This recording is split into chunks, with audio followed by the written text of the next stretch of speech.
before we talk to Coach Brad Korn. 2379 on Rowdy's birthday. And let's talk it over with the Red Hawks head coach. When you played them in Nashville, we had 10 ties and 13 lead changes. Today, we had 12 ties and 13 lead changes in the game. And you get the final bucket and win it 89-87. What I thought was very interesting, first of all those free throws you made late were so clutch because you were trailing. Yeah. You were trailing when you shot most of them, but the turnovers came fast and furious early. But what is the stat of the game for me, you committed your final turnover with 10:35 to play in the game. That means 15 minutes and 35 seconds in the biggest, most crucial spot in the game, not a single turnover. Yeah, it was really the story of the first half, honestly. And we had the lead, but we still did not play well. 10 turnovers, I think it was, or 9 at half, which is 10. Our game average. Now, to finish with 13, obviously, we, as you said, Eric, we cleaned that up. So taking care of the basketball has got to be what has a recipe for success. And, I still don't think we've reached our potential. And that's the exciting thing. And I think it speaks to the caliber of BT. I was on him pretty hard, and he ends up with 22 points, or 20 points, I'm sorry. But the big number, he's a 63% free throw 10 shooter. 10 of 11 from the line. He was just magnificent. Yeah, and it just, Teddy makes a huge play at the end. I thought our defense, too, though, Eric, the last 3 minutes of overtime was great. They came out and hit, I think we were down 6, if I'm not mistaken, in overtime. They started on a 6-0 run. They did not have a field goal in the final 3:35 of overtime. Yeah, our kids just so much. They just didn't give in. It was wobbly there for a while. It just was not looking good, even in regulation. We just kind of, with about 7 minutes, I think under the 8-minute media, we just said, hey guys, we got to make a decision here. It's either we're either turning this thing around right now, or we're not. It was a gut check win. Even you get down 6 in overtime, you're thinking you're like, hey, this is over. Here we go. But Stack made a huge 3. The end of the last play of the game, I'm so proud of our guys for continuing to play. It's exactly what we talked about. Rob was going to get it on a belly cut. Didn't. They took Rob away, rightfully so. Brendan Terry made the next right play. Came and got the catch. Stack made the next right play. Speed cut, gets the catch, and we were talking about a pitch the whole time. And I give Teddy credit. He did not settle for just a kickback, lazy 3. He got right to his spot, rose up. As soon as it left his hand, you knew that thing was going in. And I thought about calling a timeout so we could set the defense, and I probably should have, because I thought that last shot was going in. Oh, my gosh. Honest. He shot it from here. We're right behind it, man. That thing was on line. Don't let this be Caleb Love. Yeah, and it's one of those situations, too, because, again, you call timeout, they draw something up, then you know what I mean. So it worked out well. Our guys did a really nice job, though, Eric, of keeping composure, not panicking, not fretting, not let 6 turn into 10, turn into 11. Now you really can't come back. But when we really needed defensive stops, we got them. And then our players made clutch plays, and that's what you got to have to pull one of these wins out. Because Tennessee State, Eric, was playing phenomenal at this point. But Troy Cole, you've inserted him the last few games into the starting lineup. Mm-hmm. It didn't, 16 minutes, 4 points, 2 boards against Martin. That wasn't the Troy Cole we saw today. Yeah, the thing I like about Troy, TJ wasn't his best game today. But that's why you have a bench, and that's why you have depth and rotation. I think that's been a really nice change that we've made, is to be able to just bounce TJ and Troy back and forth one another. We were playing Brendan there at that spot a little bit, and Elliott was getting some minutes. And Elliott's been under the weather. He missed pretty much the bulk of this week of practice. To now slide BT to there. David gave us great minutes. Getting fouls and a huge offensive rebound and a layup in the second half to kind of keep us in the game.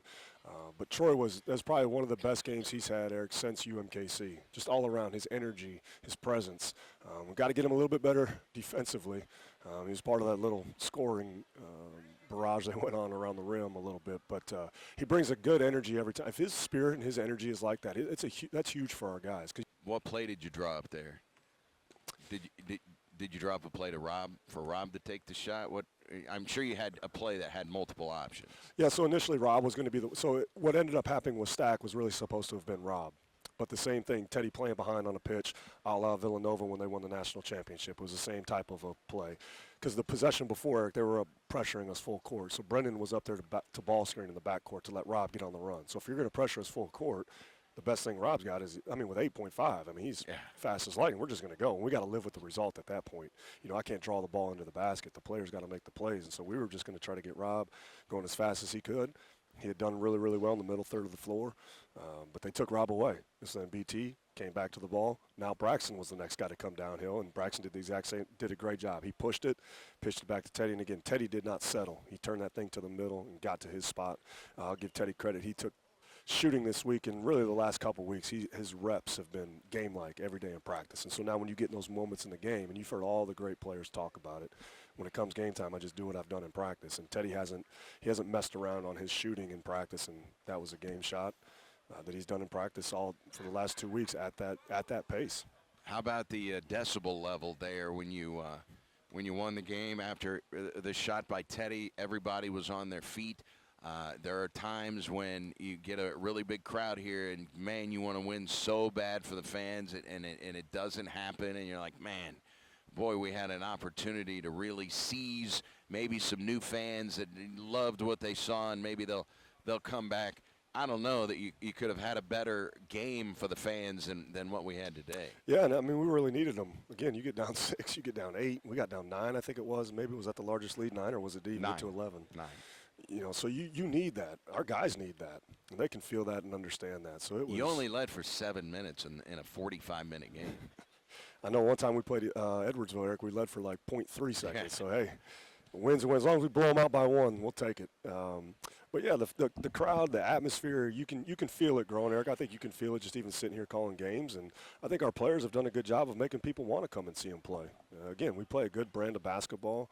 We've done a nice job of trying to build that. I know we had the somewhat of that outlier season a year ago, but sometimes, you know, it was important for Rob and BJ and TJ and David to go through that year so they could be ready for this year. So we can win close games, and we can be competitive now here with the last 3-4 weeks of the season. So the kids have done a great job of putting themselves in position. And, you know, we've got 3 left at home. I mean, it's crazy. It's just, you know, when you enjoy what you're doing, you enjoy how you're doing it and the way it looks, you don't want it to end. So when you say, man, we only have 3 home games left, it's kind of sad to think about. But that just goes to show you the urgency we need to have and how close we are to becoming a really, really good team, because 8-4 sounds a whole lot better than 7-5. So it's a road trip now, and, man, this is a big road trip.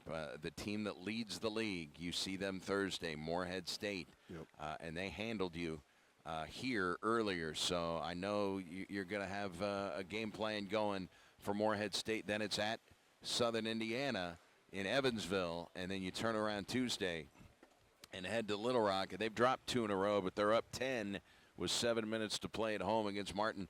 I mean, this is a tough road trip. I mean, I don't care who it is. You go to Morehead, Southern Indiana, and Little Rock. That's about as tough as it gets in this league. Yeah, and I don't quite understand the Tuesday 4.5-hour bus ride, but we'll leave that for another time. But it is what it is, and we've played well on the road. You know, so I don't anticipate us having any hiccups there as far as being ready to play and being competitive. So especially after a win like this, Eric, this gives you a little bit more fuel to the fire. And our kids, again, have been ready to compete and play and be competitive all throughout. So we'll have our hands full with Morehead, but just like they came in here and won, we can go do the exact same thing at their place, and we have in years past. So I think we'll be comfortable in that environment. We'll be comfortable at USI, who plays way better at home than they do on the road, which most teams do. And then we'll get to Tuesday when we get to Tuesday. But, again, 2 games that we let get away here, Morehead and Little Rock, we get an opportunity. That's the beautiful thing about the round robin. And as a competitor, our guys will know and understand that and want to get revenge. But revenge starts Monday in practice, of course, with the prep. Boy, going to be fun. And we'll have one more coaches show before we head before we head out for the road trip to Morehead State. We'll talk to you then, Coach. Congratulations on the win, and we'll talk to you Monday. Okay, sounds good, Eric. Thank you. All right. All the other media wanting us to shut up so they can talk to the coach, but he talks to us first, and we appreciate that. And we want to thank the coach, Tom Schubert. Okay, he's still here. I don't know if he's going to come over here, but again, the attendance number today.